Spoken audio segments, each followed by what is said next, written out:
Part 1, we meet. I met Victor at a bookstore. He was wearing tight leather pants, so I was fairly certain he was gay. Every time I would pull out a book to read, he'd casually remark, "Oh, I have that one."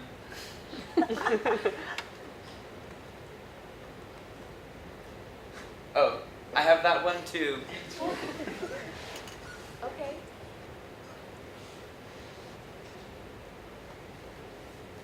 Everything you must know about tampons. No, not that one. I'm Victor. You know, you'd be wasting all your money buying these books here. I have most of them at home. Well, I wasn't actually planning on buying them. I was just going to steal them. No, you're too cute to go to jail. Here, come to my place. You can steal them from me. And so I did. Because apparently I've never seen one of those movies where the dumb co-ed gets mutilated by a serial killer. And because I've always wanted a gay best friend. Turns out, while I was thinking about having Victor teach me about false eyelashes, he was thinking, will you go out with me? Turns out, not gay.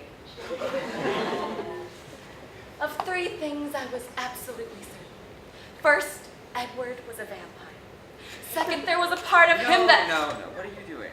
I'm trying to find us a piece. Love stories will sell. But they have to mean something. Like this one. Here, it's about this rich, uptight guy that finds his soulmate, and she turns out to be nothing like him. Sure it's good? Have a little faith. It's called Let's Pretend This Never Happened by Jenny Lawson. Part 2, a very bad date. She means the first time she almost killed me. See, one night, Victor and I were driving around in his Mini Cooper when he ran over a rattlesnake. Victor, don't get out. Here, just hold the flashlight. I'll go make sure it's dead and not suffering. But no, I don't see why we can't just run over again a couple times or something. Have a little faith. Look, see? It's dead. Okay, awesome. Now get back in the car. You know, I bet your father would really appreciate having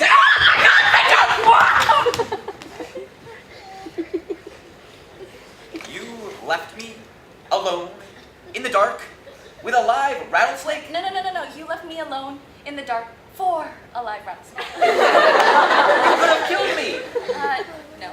I could have died. You know what? At least if you died, we could have donated your organs or something.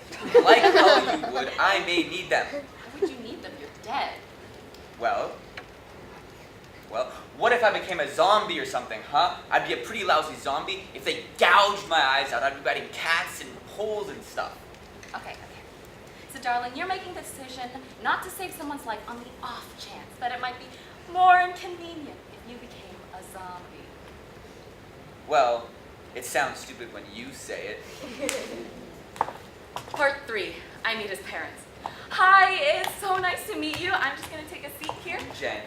Hi, Mom. It's good to see you again. Maybe you could go to a couple of drinks. Thank you so much. Okay, she's going to love you. Just don't sit on those cushions. Okay.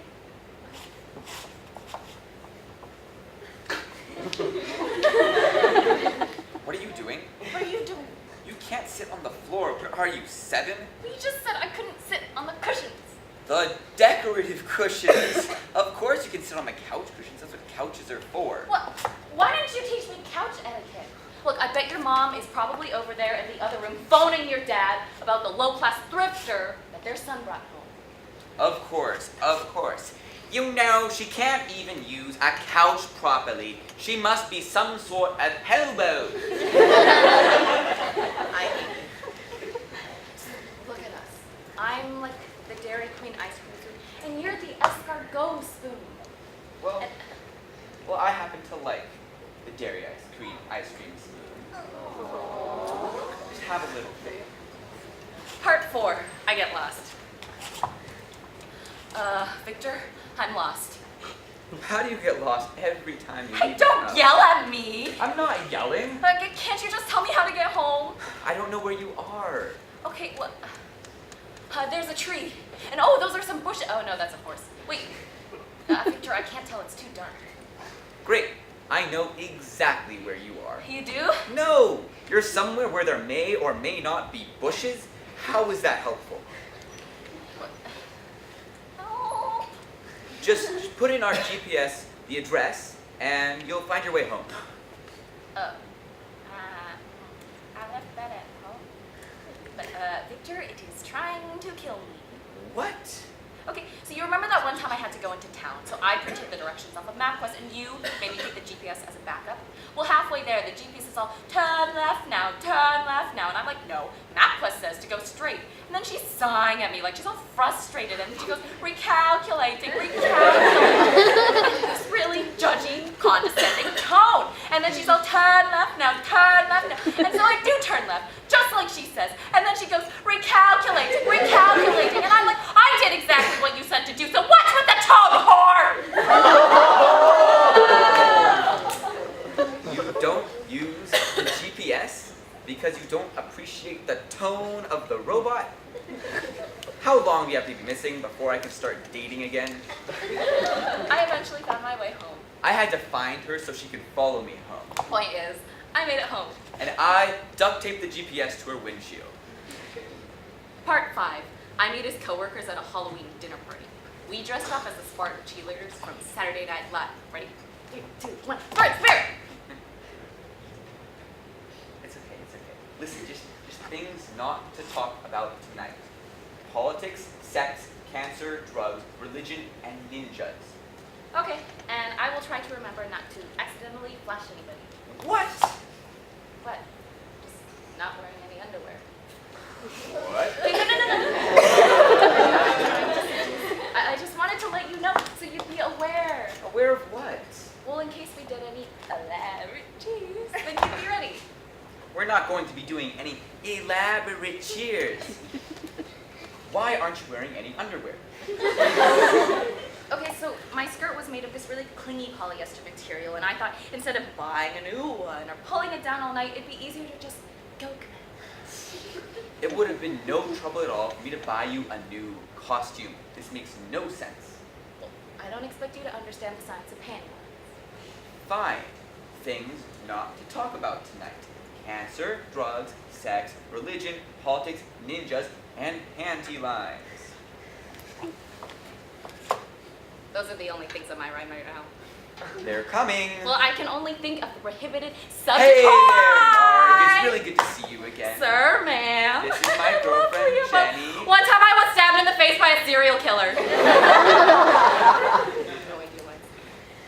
Honey, what did that have to do with anything? Yeah, sorry. But I was actually stabbed in the face by a serial killer. Not really. Sort of. She's a little drunk. No, Victor, I can sell this. So what happened is one night I was watching a documentary on serial killers. Yeah, so it must have really stuck with me because I started having these really weird dreams where I was being chased by the Night Stalker. And he would like stab me in the face and everything, so no big deal. Okay, so when are you guys heading And that's when I heard the screaming. Okay. And I realized that the screaming was in fact my own screaming because I had actually been stabbed in the face by the Night Stalker. And so Victor wakes up and he's all like, what the? And I'm like, I know, I just got stabbed in the face by the Night Stalker. And so Victor unsheathes his sword and he runs after the Night Stalker brandishing his sword. Jenny, for the love of God, stop talking. Okay, when I said that Victor unsheathed his sword, I was not talking about his. Jenny, this I is... was talking about the sword that we keep underneath our pillow. Victor was not waving his cute little at the Night Stalker. I'm very ridiculous. Okay. Yeah, so anyways, what happened was the cat had stood on my face and he was scratching it like, it was really bad. Pretty gory. What do you think? Okay, I think we're gonna get going now. Thank you for having us over, Bye. Mark. I'll see you in the office on Monday. What was that? I don't know. I'm so sorry, Victor. I just really wanted to stop talking and I couldn't. I'm so sorry. I embarrassed you in front of all those people. Why And- do And, you you know, do they were that? so intimidating. They were all like, I work at the Buttercup stock market. baby, just I to love let them. me down Down in and Joe. mess me around. Hi, in the worst of I'm all. Jenny. I work at Starbucks. You Can I never take your know, order? baby, Why didn't you just burn that house down for me? what I love you so. I've grown so in love with you. Part 6. The proposal. The diamond is so cute and little. Turns out that's the second thing. Promise to love me forever. Have a little faith. Thank you.